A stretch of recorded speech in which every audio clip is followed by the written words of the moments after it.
When it comes to LGBTQ plus issues, I live in a world where the battle has been won. It is a world of rainbows and unicorns. It is a world of fantasy. But from the privilege that I have, from the job that I do, from the color of my skin, all the things, I don't think a lot about what still needs to be done when it comes to advocating for people in the community that I have been out and proud in for decades now. Mischa Oak would argue that there is still work to be done. He is an LGBTQ plus keynote speaker, educator, and the author of a book that we're going to talk about today. It is called Rainbow Wisdom. The subtitle is 18 LGBTQ plus life lessons for everyone. And he joins us from Qualicum Beach, British Columbia. Hello there. Hi, Bruce. Thanks so much for having me. A joy to be here with you today. This is a show about money. Moolala, money made simple. We're talking about money. And so, how does this relate? I think it relates because we cover a lot of workplace topics, because that's where most people make their money. What does rainbow wisdom in the workplace look like? Well, every organization, every company should want to be able to reach their full potential. And if we're leaving some people out or creating a space where people can't shine as brightly as they ought to, then we're missing out on capitalizing upon that potential. And I dare to say that any manager, any boss, any supervisor, any director would shudder at the thought of any of their employees limiting themselves in the workplace. And so anything that we can do as leaders to make sure that everyone can shine as brightly as possible just sets our organization up for the most success possible. I And have been involved. I have been involved in LGBTQ plus advocacy for over 30 years. Thanks to daily moisturizing, I look younger than I am, but it's been a really long time. I ran the networking group at Procter and Gamble back in the 90s. I saw your book and I thought, why do we need this? This is very 1999. The battle has been won, as I said a couple of minutes ago. You would say no. Why not? Well, I've had those moments of feeling like the progress has been made in my life too. I was on a reality TV show in the early 2000s called My Fabulous Gay Wedding in Canada, and it was called First Comes Love in the States on Logo and MTV. And I thought that we were at this dawning of a new era of queer acceptance. Whenever I would get onto a flight, the gay flight attendants would usher me up to first class. I was signing autographs all over the world. I thought, gosh, the whole world is becoming more inclusive and welcoming for queer folks. But that was when I was starting my career as a teacher and starting my work in community advocacy. And I noticed, gosh, there are so many people, so many families that aren't having the same experience that I am. And, every organization that I've worked with to this day, I have people come up to me and say, it's really great that you feel comfortable being out and sharing your full identity, but I'm just not ready to do that. I don't want the drama or I don't want the attention. Or for some folks, it still feels like a career limiting move. So I know that there are many of us that feel like, gosh, things have gotten better. And maybe that speaks to our gay privilege. But I know that many of my friends who are part of the trans, gender diverse, Very non-binary, different. and two-spirit community, Yeah. a lot of those folks these days are actually feeling like they need to retreat into Yes. the background because they don't feel as safe and comfortable sharing those aspects of themselves. So I would argue that this work, we need to get back to that confidence Yeah. of the 90s and do more to make sure that we can all reach our full potential and feel safe and welcome and celebrated in our Woo! community. Yeah. Yes. Yes. You list some ways in which readers can think queerly as they go through this book. What are the ways one thinks queerly? Well, from a broad perspective, it's this idea of busting out of normal. We've all been pressured and taught to think that there are, let's say, male things to do and female things to do or ways to be. And so the reason I say that LGBTQ life lessons are for everyone is because everyone deserves to feel like they can be themselves, no matter what quirky version of themselves, or perhaps unusual or different facets to their personality or identity that they have. So that's what I mean by thinking queerly. It's breaking out of these boxes that are built around us all the time and saying, this is going to be my version of being a man. This is going to be my version of being a woman or being non-binary. It Mm. means this living life for potential rather than simply constantly worrying about being under surveillance or having to fit into these pressures that we all face. You've structured it, as I said off the top, as a series of life lessons, 18 in total. I'm going to ask you to pick a Okay. favorite. I'm going to Oh, ask you to my pick a favorite. You could pick favorite. like two. I'm willing to like expand my request, but one or two that you would highlight, maybe that are the least conventional or the least known. That's a great question. I would love to. I'm gonna jump right to the back of the book, LGBTQ Life Lesson number 18. And it's that if you save the queer community, you save everyone. Hmm. And the reason I love this um, life lesson so much is it's about looking at the world as connection, that every single person has someone on the rainbow that they care about, or we're on the rainbow ourselves. And so if we bridge those communities around the world, we have an opportunity to raise the living standard of the whole world. And there's all sorts of research, right, that queer people contribute more to their communities than the average person. And that's what I talk about so much in this chapter, Hmm. is that, queer people have been an evolutionary force of contribution for thousands for as long as there have been humans. Hmm. And so taking that research and applying it to our daily lives, that yeah, queer people, the evidence is there. Queer people are a gift, and we're going to look at the queer community as a gift and use that to inspire us to include people and solve these daunting, huge challenges of our time. So that's my favorite of out of them all. And maybe I'll jump back to the first life lesson at the beginning of the group Sure. of the book because I think it's most useful for people right now. It's called Raise the Bar. And it's this strategy of how do we pull ourselves out of this constant merry-go-round of conflict that a lot of us tend to be in these days. People are bringing their disinformation and misinformation to us. It just seems like these arguments keep coming, and allies and queer folks were just becoming really exhausted with those arguments. So it's forcing us to be quiet or just fade away. And so I provide this first life lesson, like how to avoid the conflict in general. And Hmm. this is a life lesson that is useful for not just queer folks, but for allies. And what I mean by raise the bar is just because someone wants to argue with you or fight with you, maybe they're bringing something to you like, oh, there's no difference between gender and sex, or being gay isn't natural, or stop recruiting, or keep it behind closed doors. I don't care what you think, those types of arguments. Yeah. What we do when we raise the bar is we talk about the value that we're trying to uphold through inclusion. So, if I'm in the workplace, instead of talking about whatever social media um, slop that someone's bringing to me, I'm going to say, all right, I believe that everybody deserves to be safe and welcome in our workplace, and that's what I'm working to uphold. So instead of arguing with the person about what they want to fight about, I'm raising the bar to the Right. value that I'm trying to uphold in my Right. society, my community, and my workplace.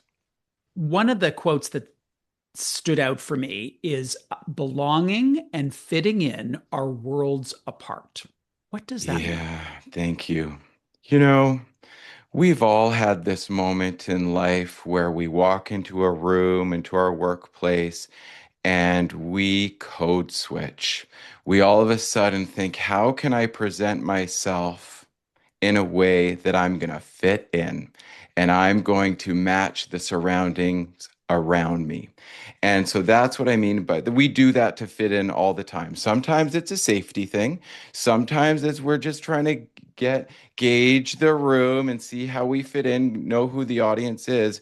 But unless we feel comfortable at some point feeling like ourselves, bringing our gifts to the table, challenging the status quo, then we don't actually belong. We're just diluting who we are and what we have to offer. So that's what I mean. The difference between fitting in, code switching, trying to be something for other people, true belonging Mm. comes when each of us don't have to hesitate, when we can just shine brightly as whoever we are and offer our strengths and work on our challenges together. And when we can't be ourselves, when we don't belong, we can't reveal our vulnerabilities or we can't ask for help and we can't support others fully. So we're just limiting the impact that we're able to make. So going back to your first question of why does this matter in the workplace is we need people not to just fit in and feel like they have to code switch to fit in with the status quo. We need people to feel like they can truly belong so that we can face these massive challenges that we have as humans today. I do notice that there are times when my handshake becomes just a little bit firmer. In certain environments, it's like, yeah, straighten that posture and firm up that handshake. Uh, I wonder if a part of my challenge is my own privilege as a white male in a position of power with profile. And I am also far enough in my career that I have fewer F's to give now than I might have when I was younger. What is the role, would you say, for people of privilege? Because I'm being honest when I say I read a lot of the book thinking that isn't the world that I know. It's not that I denied that the world is out there, but it's just not the world that I know, living in a major center and being all the things that I said. So what's the role for people of privilege to play here? Yeah, great question. Thank you. I think we talk about the word allyship a lot. And even within the queer community, we need to be allies for each other, right? Those of us who have privilege, whether that comes through age, whether that comes through our life situations, whether that comes through our maybe our sexuality compared to the gender dynamics. We can be allies for each other within the queer community. But I think what we need people to understand more now is that allyship needs to be more than just virtue signaling. We need to say that we need to not just say we're allies, we actually need to be allies through our actions. And I love to give the metaphor of a person who gets up and is the first to dance at a party or or at a concert or a music festival or something like that. Now imagine we all look at that person who's dancing, who's has the audacity to be themselves, doesn't give an F what anyone else thinks, right? They're the visionary. They're the person who's busting that path forward for all of us. The ally is the person who gets up beside them to dance with them. We're not taking their spotlight. We're not trying to detract from what we're doing, but we're creating a space where not only are we benefiting and being inspired by them, but we're by dancing alongside someone, we're making sure that they can continue to dance and be themselves fully. So what that means in our day-to-day lives is, sometimes being an ally is scary for people. Not Mm. everyone feels like they have the power in the moment to say something or interrupt discrimination, for example, or advocate for structural change. But at a minimum, what we can go do is use our bodies and stand beside people and Mm. show affirmation with our eyes and with smiles, or at least checking in with people as they're experiencing this discrimination or these political headwinds that are everywhere. So that's something I talk about in one of my life lessons is that we are stronger when we stand together. And allyship is about standing or dancing together. And I talk about it as the allyship ladder. There are things that you can do in your life that are going to feel lower risk for you. Those are lower rungs of the ladder. And as you build your confidence with that allyship, you can climb further up the ladder to become a stronger ally. And I give you some of those tips and tricks in my book. I was at a dinner party where a older white straight male was talking about a relatively new hire who he was pretty sure was gay, but not 100% sure. He's got a gay brother, is not a big deal for him. But his question, which I thought was really, I love that he asked it, is how can I demonstrate that I'm good with this? And what my husband and I both said is, you should just bring us up. just talk about us in conversation because it'll normalize that this is a world you know. And it's not like you're putting a photo of us on the wall, but you're talking about, oh, I saw my brother and his husband the other day, blah, blah, blah. What would be your guidance to help people not virtue signal, but actually signal that they are allies and that this is a comfortable thing and it's not a big deal for them?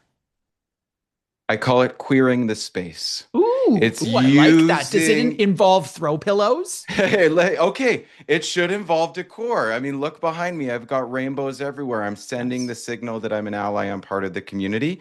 That's an important first step. So we've got the aesthetic, right? And that's why pride symbols like pride flags are so important. But it also goes into the language that we use. I notice to this day, sometimes when people will say the word transgender or gay or queer or what non-binary, they whisper, they become smaller, right? Right. They signal that somehow it's less than. So we need to use these words freely and more often. And yes, that's in a conversation about your best friends who are gay. And it's by not just pinpointing the person in the room to make them feel uncomfortable. We're just sharing that queer identities are everywhere and a part of everyday normal lives, right? So that's queering the space, just talking freely and openly about queer identities. So you need to work episode 5 of Heated Rivalry into the Yes. conversation and just leave it there. Just say episode 5 Heated Rivalry and then see what happens. I was doing a workshop with a mining company, and no one in the room had watched Heated Rivalry or even heard of Heated Rivalry. So, absolutely, we all My need to do a bubble, my favor. I bubble, know, my I bubble, know, my I bubble. know. It's Uh, true. Now, I did an event, this is a couple years ago, with one of the researchers behind the implicit bias test from Harvard. And it's this genius research that helps people identify hidden bias using technology. And she brought up this slide of charts and showed in the last 20 years almost no progress on gender diversity, on implicit bias on gender, race, body mass index, but a significant move for LGBTQ plus perception in our culture. So the data was quite pronounced. That was the only area that where the needle had been moved. And I asked, why is this? And she said, I don't have the data, but I'll have two answers. Number one is almost everybody knows an LGBTQ plus person because it's outside of, economic level or race or anything like that. So everybody knows a person that they can relate to where they may not know someone who is of a different racial background. But the second thing she said, which really struck me was, and she used the word gay, she said, gay people are more fun. And like you watch the Pride Parade, it's like, it looks really fun. Uh, I think she's right. I think she's onto something. And there's something that's kind of not really reapplicable to other areas of the diversity mosaic that we like, you can't just say, hey, everybody, you should be more fun, just like the gays. But what's the essence of that fits within the life lessons that you're talking about? Queer joy is a superpower. It is our secret weapon. This is how we have endured centuries of discrimination by going underground and feeling free to dance with the people we love and express our genders in a way that feels uninhibited. And that is the source of queer joy. And that is why everybody wants to come and party with us. It's way more fun to be at a pride parade or at a queer event than to be on the side of the street where all the naysayers and haters are. And Right. honestly, this is a strategy. Come and have more fun with us. We're having a better Yes. time, right? And the allyship and pride tent is wide open. Come and join us. As long as you're bringing a good vibe, you are welcome and celebrated, and come and learn from us. And queer joy isn't just for queer people. Have you ever seen a group of straight guys get into drag? Oh, the best. Or The even just put best. on anything by ABBA, and the straight guys are totally into it. I mean, you Right? don't need to do anything else. Yeah. But the personalities emerge, the humor emerges, the audacity, the boldness emerges, and people are all of a sudden just more liberated to be themselves and to have fun and be free. And that is the source of innovation. That is the source of creativity. That is how we move forward as humans when we're not looking around us. We're not afraid of surveillance. We're actually just looking forward and taking big, Mm. bold leaps together. I'm going to paraphrase. You referenced Michael Bach, someone who I've known for a long time. And he talks about coming out being, I can't remember the exact phrase, but like a never ending task. When you meet new people, you kind of have to do it all the time. What advice would you have for those relatively new in their career who may have these like fully out and fully fulfilled lives and like that not a big deal, but they show up in a new organization in which they now have a question as to whether or not this is an environment in which they belong? How do you recommend they think about? I know there's not one way navigating the coming out that they want to have happen. Michael Bach talks about the curse of constantly coming out. Mm, It's this mental calculation that we make as queer folks. Do I share my full identity in this moment? And we often have to make that decision in many moments in our day. Right? Job interview, for example, or when we're meeting our new team or we're meeting our clients, right? It's this question of will this affect the outcomes? And I think it would be unfair to say that that's an unreasonable fear because a lot of people facing discrimination, it's legitimate, yeah. and especially in countries where discrimination is experiencing an uptick right now. So I would love to live in a day where I say, don't worry about it, just come out. And that's what we used to say in the early 2000s, just come out and let people deal with it. But I would also like to give validation to the fact that the reality that it's not that easy these days. And so I think people's intuition of whether or not it's safe to come out is worth listening to and heeding because we shouldn't have our identities cost us our job security or our trajectory for success.